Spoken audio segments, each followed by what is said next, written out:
You've been there. You have an idea, a real one, the kind that keeps you up at night. And before you've done a single thing about it, you tell someone, maybe a friend, a partner, a co-worker. You lay it out. They listen. And then they say something like, "That's incredible. You're going to make it happen." And for a moment, it feels like you already did. That feeling should alarm you. It doesn't. It feels like fuel. It feels like proof that the plan is real, that you are capable, that the path ahead is clear.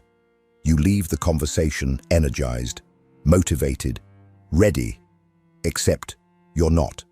The energy dissolves within hours. The plan goes back into the drawer. Days pass, weeks. The idea is still there, still vivid, still compelling when you describe it to someone new. But it hasn't moved. It's alive in conversation and dead everywhere else. You call this a discipline problem, a motivation problem, a courage problem. Jung would call it something else entirely. What you're experiencing isn't the failure of willpower.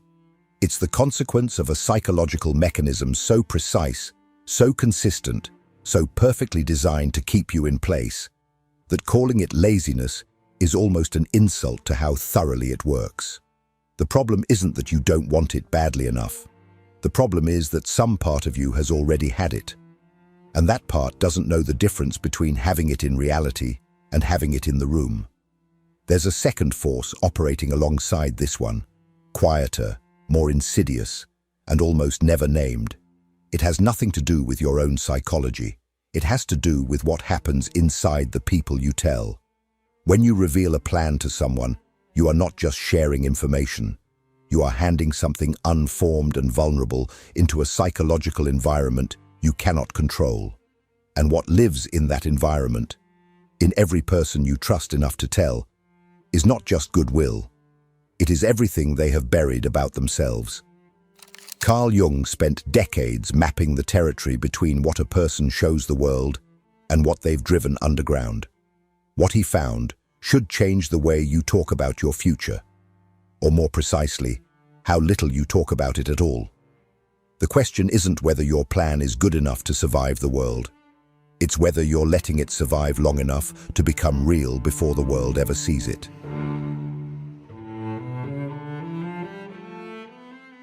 Everyone believes that talking about a plan builds momentum, that saying it out loud makes it more real, more committed, more inevitable, that sharing it with someone you trust is the responsible thing to do, a form of accountability, a declaration of intent. This belief is so widespread, so socially reinforced, that questioning it feels almost contrarian. It is also one of the most expensive psychological mistakes you can make. Jung understood the psyche as an energy system, not metaphorically, structurally. Libido, in his framework, is not sexual energy narrowly defined. It is psychic energy in its broadest sense, the force that drives thought, desire, creativity, and action. And like all energy systems, it obeys a fundamental law. Energy released in one direction is no longer available in another. What you spend here, you cannot spend there. The psyche is not a generator, it is a reservoir, and reservoirs can be drained long before the work begins. When you announce a plan and receive validation, something happens that feels indistinguishable from progress. The social reward, the nod, the enthusiasm, the wide eyes, the "I always knew you had it in you," activates the same psychological circuitry that responds to actual achievement. Your nervous system does not file these experiences in separate folders. It registers both as movement, both as arrival. The feeling of being seen as someone who is going to do something is neurologically adjacent to the feeling of having done it. Not identical, but close enough to deceive you. This is not a character flaw, it is a design flaw, or rather, a feature catastrophically misapplied. The social feedback loop exists to reinforce behavior within a group. For most of human history, announcing an intention and receiving tribal approval was functionally equivalent to beginning it. The group's endorsement was part of the act. The hunter who declared the hunt and was cheered by the tribe was already in motion. The declaration and the action were one continuous gesture. But you are not hunting in a group. You are trying to build something alone, in private, against resistance. And in that context, the approval loop doesn't propel you. It substitutes for propulsion. Every conversation where someone tells you your plan is brilliant is a partial payment on a debt that hasn't been earned. The psyche accepts it anyway. The pressure that was building, the productive tension that should have accumulated until it forced you into motion, releases, not catastrophically, not all at once, just enough that the urgency softens, just enough that tomorrow feels reasonable, just enough that the plan, which yesterday felt like something you could not delay, today feels like something you are already handling. You mistake that softening for peace, for confidence, for maturity. You tell yourself you're being strategic, measured, deliberate. You are not. You discharge the energy that was supposed to move you. You collected the reward before doing the work. And the plan stays exactly where it was, vivid, articulate, and completely still. This is why the people with the most elaborate plans are often the people with the fewest results. Not because they lack vision, not because they lack intelligence or even desire, but because the plan has been talked into a kind of completion. It exists fully, in language, in the minds of others, in your own story about who you are and what you're building. The only place it does not exist is in reality. And reality, indifferent to narrative, keeps waiting. But your own psychology is only half the problem. Because the moment you open your plan to the world, you don't just release your own energy. You step into someone else's interior, into the full, unexamined weight of what they have never done, never tried, never allowed themselves to want. And what lives there will do something to your plan that no amount of personal discipline can undo. That is where we go next. If this content is making sense to you, click the subscribe button and subscribe to the channel. Thank you for your support.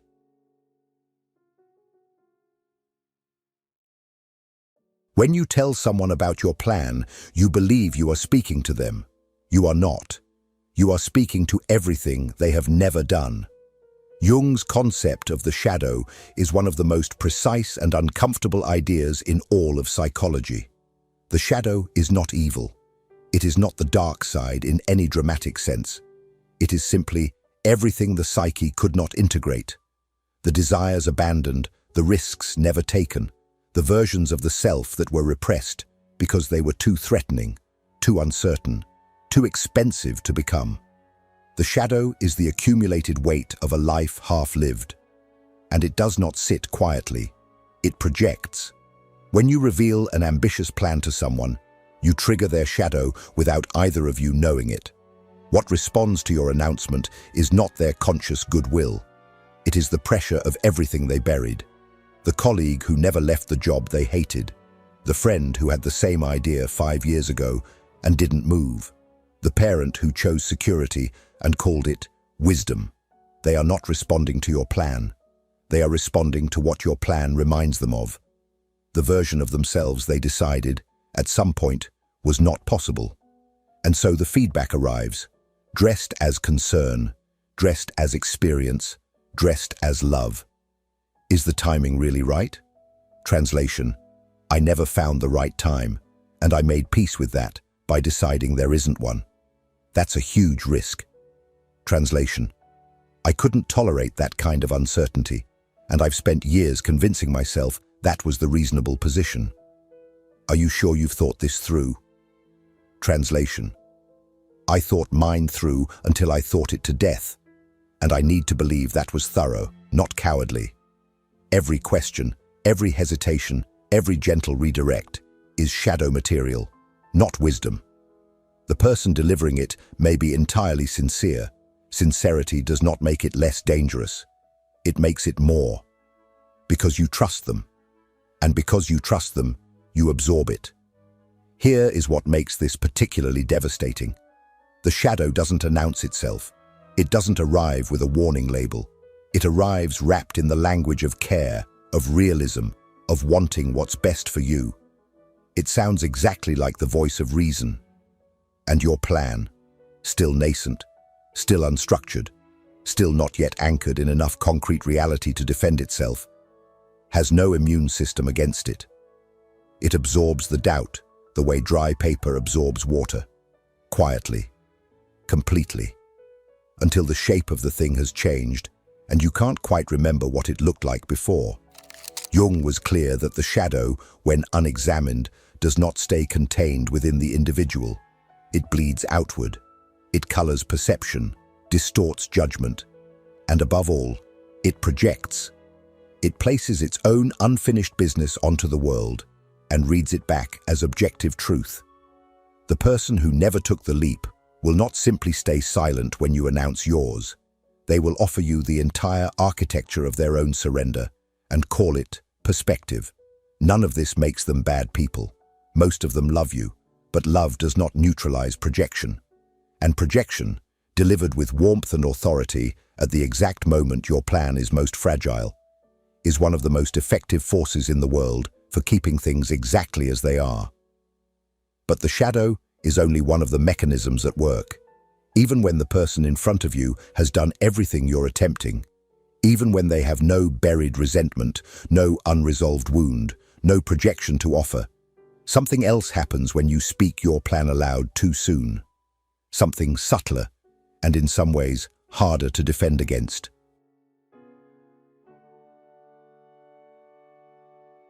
Assume, for a moment, the best possible scenario.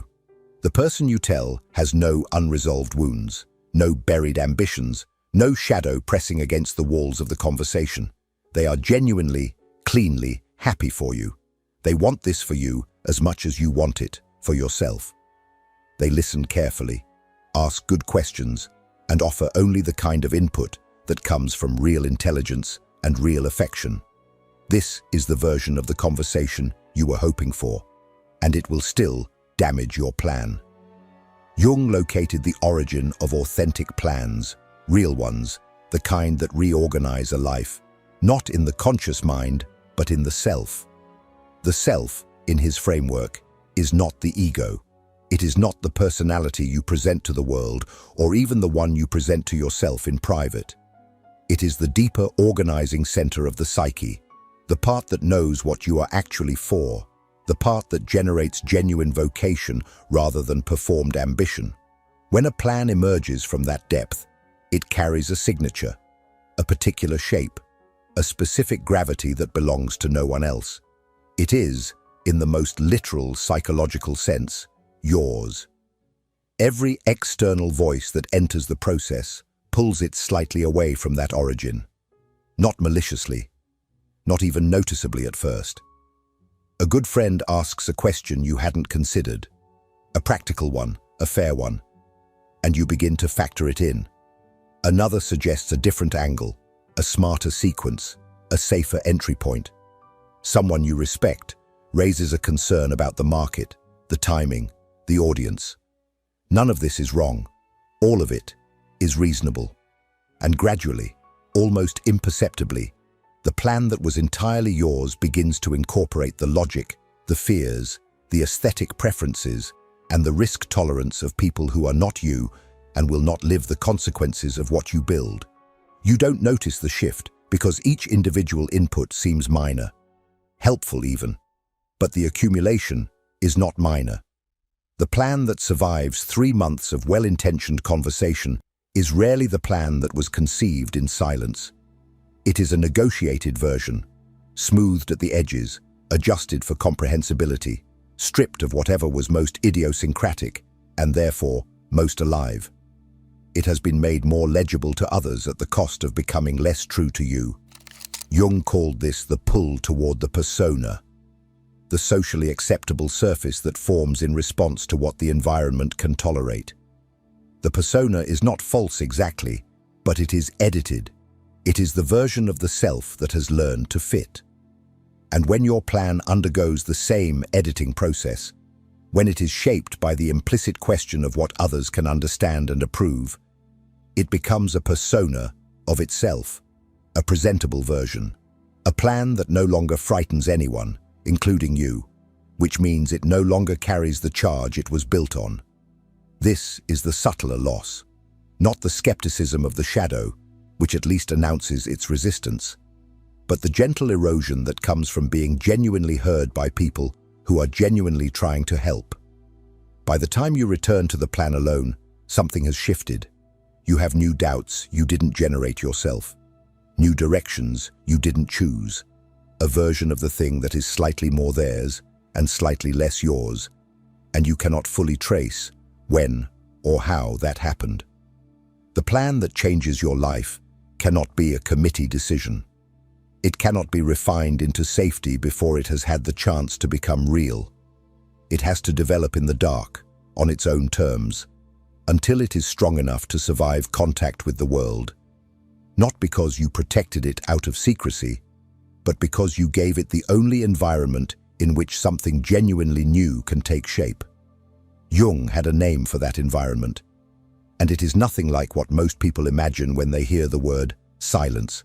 If what you're hearing resonates with you, you'll find real value in my ebooks. Beyond the Shadow breaks down Jung's core ideas, while Dialogues with the Unconscious gives you a 30-day path to apply them in your life. Both are linked in the pinned comment.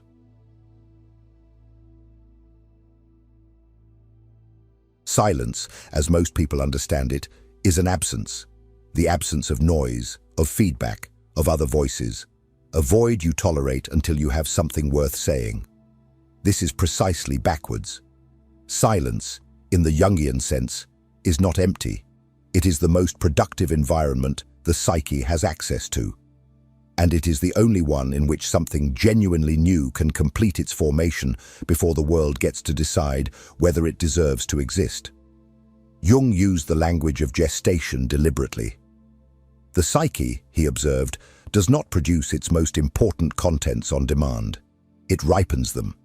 The unconscious works on a different timeline than the ego, slower, more oblique, indifferent to your schedule and your impatience. What emerges from that depth arrives not when you decide it should, but when it has developed enough internal structure to survive the transition into consciousness. You do not command this process. You either protect it or you interrupt it. A plan that comes from genuine depth, from vocation, from the self, from whatever you want to call the part of you that knows what it is actually for, is not born fully formed. It begins as something closer to an intuition, a pressure, a direction that hasn't yet acquired language. In this state, it is real, but it is not yet durable. It has no skeleton. It cannot defend itself against the weight of an external perspective, however well-meaning, because it hasn't yet developed the internal coherence that would allow it to remain itself under pressure. Exposing it at this stage is not courageous, it is premature. And prematurity, in psychological gestation, as in biological gestation, is not a minor inconvenience. It is a threat to survival. This is what the silence protects. Not a secret. Secrets are defined by what they withhold from others. Silence is defined by what it preserves in you. It is the condition under which the unconscious can continue working on the plan without interference from the social environment, without the distorting pressure of needing to be explained, without the subtle but relentless pull toward whatever version of itself will be most acceptable to the people around you. Inside that silence, something happens that cannot happen in conversation. The plan becomes yours in a way that goes deeper than intention. It becomes structurally integrated, woven into how you think, how you move, how you allocate your time, before anyone else has had the chance to have an opinion about it.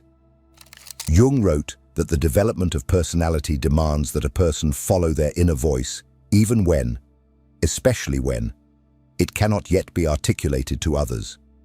The vocation, the calling, the demon that whispers new and unfamiliar paths. None of these can be outsourced to a conversation. They can only be honored in private, acted on quietly, protected from premature exposure the way any organism in formation must be protected from an environment it is not yet equipped to survive. The silence is not waiting. It is working. The difference matters enormously. Consider what happens when you stop announcing and simply begin. The internal pressure that was finding release through conversation has nowhere to go but into action. The energy that was being discharged in the form of social reward accumulates instead. And accumulated pressure, with no verbal outlet, reorganizes the psyche around the only thing left to do. The unconscious, no longer enlisted in the maintenance of a social narrative, redirects entirely toward execution. The plan stops being a story you tell and becomes a reality you build, quietly, without witnesses, without the validation that was substituting for progress. This is not isolation. It is not pride or secretiveness or the refusal of connection. It is the recognition that certain things can only be born in the dark, that the transition from inner calling to outer reality requires a period of protected development, that the noise of premature sharing will always cut short. The womb is not a prison. It is where the thing becomes strong enough to live. But silence alone is not enough, because what you are protecting is not just a plan. It is something Jung would name with a word most people have heard, and almost no one takes seriously enough: a vocation. And a vocation has a specific relationship to silence, one that goes far deeper than strategy or psychological hygiene. That is what comes next.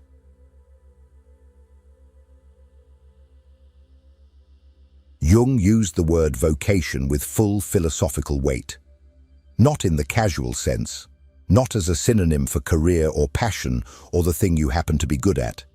He meant something older and more demanding. The Latin root is vocare, to call. A vocation is what happens when the inner voice, the demon, the deep organizing principle of the self, addresses you directly and names the path that is specifically, irreducibly yours. This is not a comfortable idea. It carries no warmth, no reassurance, no guarantee. The inner voice does not tell you that you will succeed. It does not promise that the path will be survivable. It simply calls. And the only question it puts to you is whether you will answer, or spend your life constructing increasingly sophisticated reasons why now is not the right moment. What makes this relevant to everything this video has been building toward is that the vocation cannot be confirmed from the outside. This is not a limitation. It is the nature of the thing. The calling is addressed to you specifically because it corresponds to something in you specifically, to the precise configuration of your depth, your history, your unlived potential. No one else has access to that, which means no one else can tell you whether what you heard was real. They can only tell you whether it makes sense to them, and it almost never will. Not at first, not in the way that would satisfy you if you went looking for that satisfaction. This is the trap most people never identify. You feel the call. It arrives with a quality of certainty unlike ordinary desire, quieter, more insistent, less interested in your comfort. And almost immediately, you go looking for someone to confirm it. What you are waiting for is permission. What you tell yourself you are doing is being responsible. Jung was unsparing about this. To seek confirmation for a vocation is to misunderstand what a vocation is. It is not a proposal submitted for group approval. It is a private contract between you and the deepest layer of who you are. The moment you root it through other people's judgment, you have already begun to betray it. Not dramatically, not irreversibly, but in the small and consequential way that compounds until the calling is so buried under other people's opinions that you can no longer hear it at all. And this is where the silence returns, not as strategy, but as an act of fidelity. To stay silent about what you are building is to take the calling seriously enough to protect it. Every time you resist the impulse to announce, to explain, to seek approval, you are choosing the inner voice over the outer chorus. You are saying, "This is real enough that I do not need anyone else to believe in it yet." You already know which plans in your life carry that specific weight. That quiet insistence that has nothing to do with excitement and everything to do with necessity. You also know how many times you diffuse that weight by talking it into the room. What that cost you is not a question to sit with comfortably. It is the question this entire video has been moving toward. And the final part will not let you look away from it.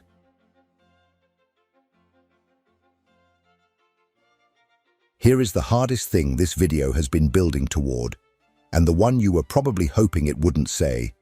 The plans you have been announcing for years are not waiting for better circumstances. They are waiting for you to stop performing them and start protecting them. The difference between those two things is not motivational. It is existential. Jung did not write about silence as a productivity hack. He wrote about it as the condition of psychological integrity.